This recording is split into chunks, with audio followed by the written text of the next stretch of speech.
Fale um pouco mais sobre a bolha social pra gente.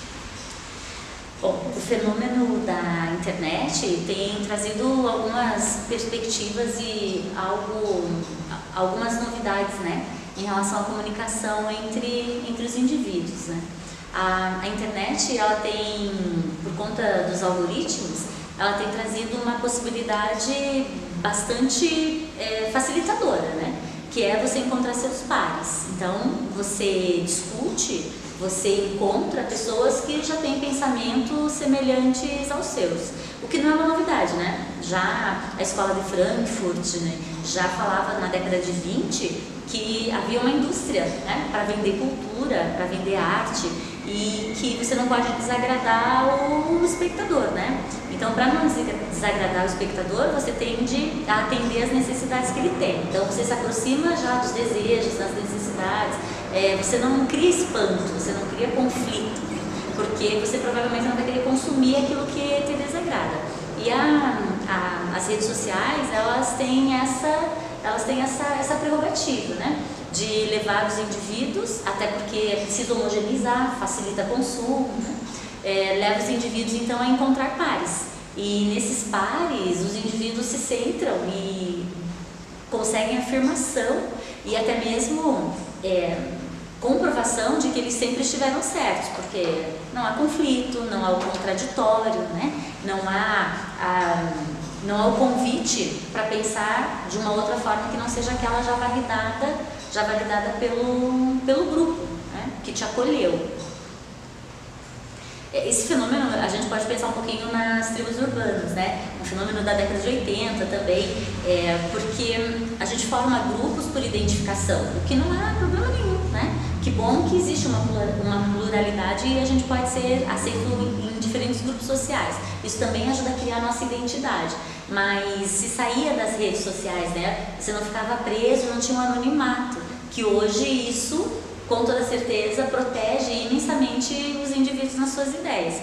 E sem contar que uma das consequências, talvez até dos objetivos das bolhas sociais, é proteger os indivíduos, né?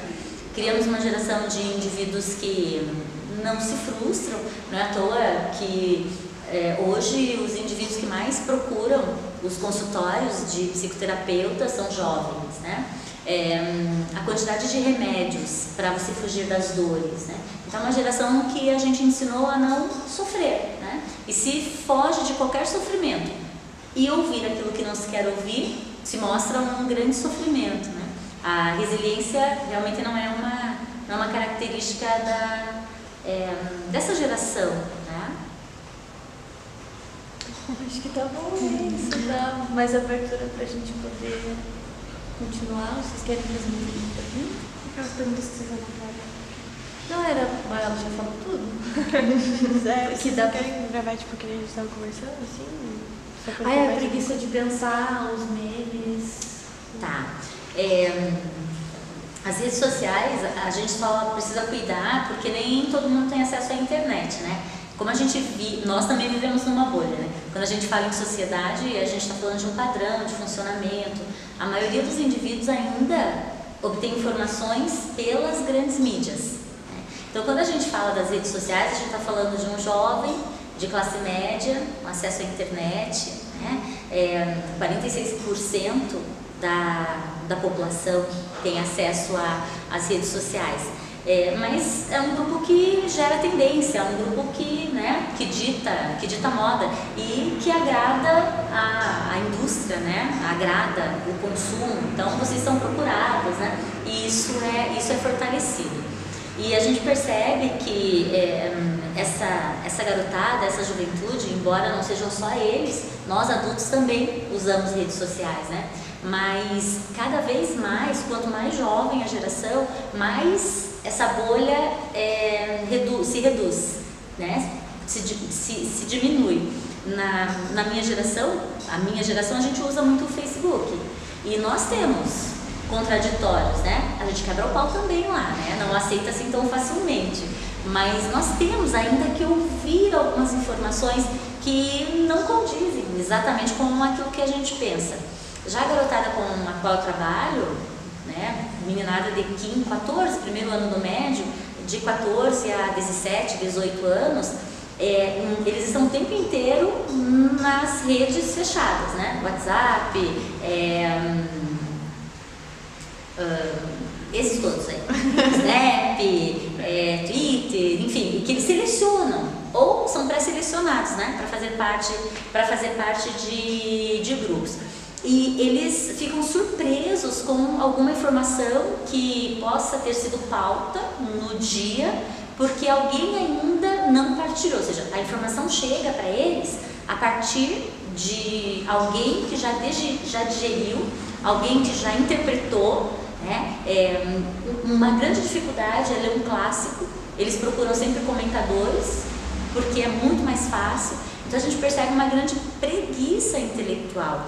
Tem um livro bem bacana de um sociólogo chamado Sartori, Homo Videns, e ele busca provar, até pelo advento da neurociência, que a gente consegue perceber o funcionamento do cérebro em movimento, o quanto nós criamos uma juventude que ela é impossibilitada da capacidade de pensar sem a imagem.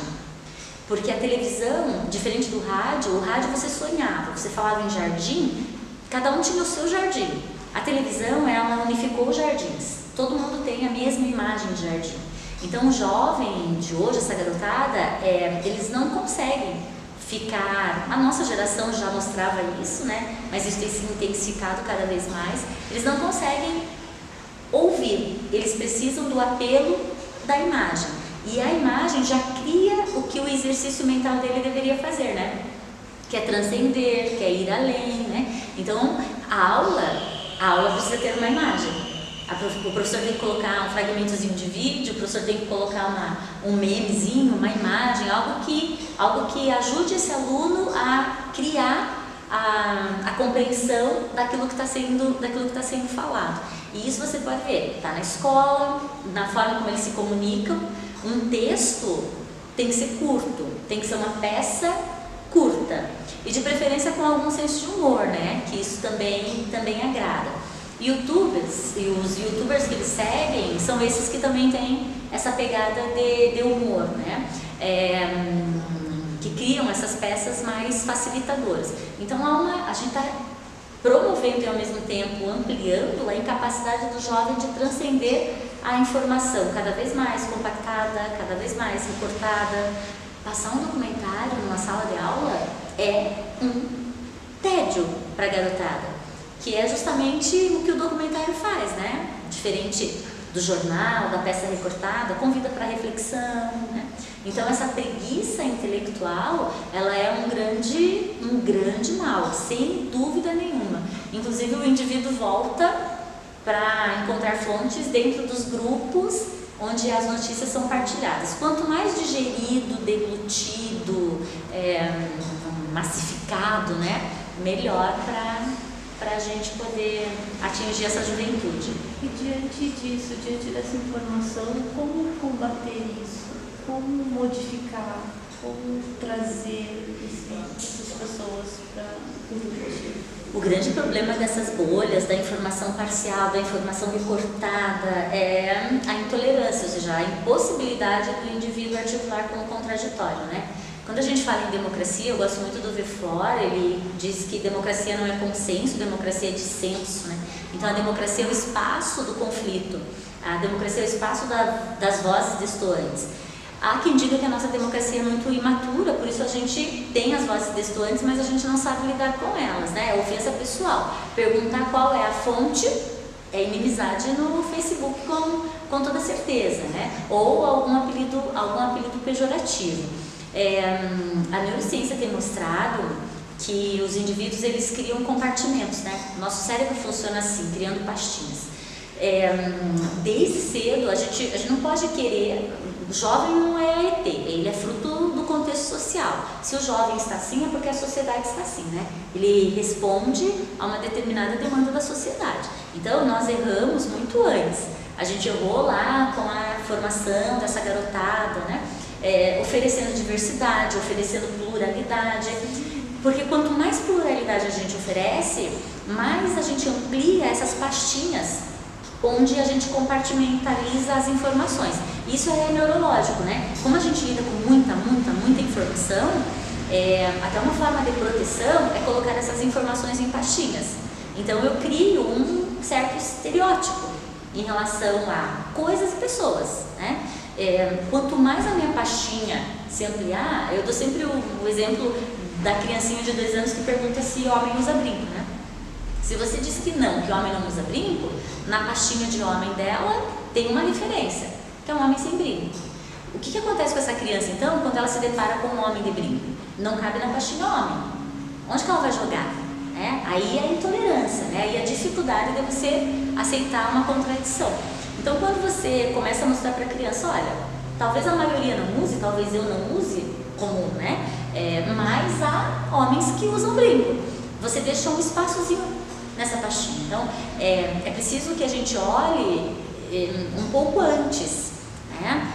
Agora, a gente consegue reparar alguns danos, né? Forçar, porque se a gente deixa o ciclo natural da sociedade, a tendência é a gente reproduzir aquilo que já está dado, né? É só vocês olharem, a gente está reproduzindo, a gente quer combater a intolerância e a gente reproduz mais intolerância, né? Então, é preciso pensar em políticas públicas de atuação para uma sociedade que eduque para a democracia, eduque para a convivência do conflito, eduque para a pluralidade, porque quanto mais tarde a gente deixa, daí vem a lei, vem a regra, vem a imposição, né? Mas é muito mais fácil a gente começar esse trabalho pensando uma formação educacional que transcenda a família. A família, ela não é pensada para a vida social, né, formal. A família educa pelo afeto, né? Então, as escolas, os grupos para além da família têm que prestar esse apoio, essas referências.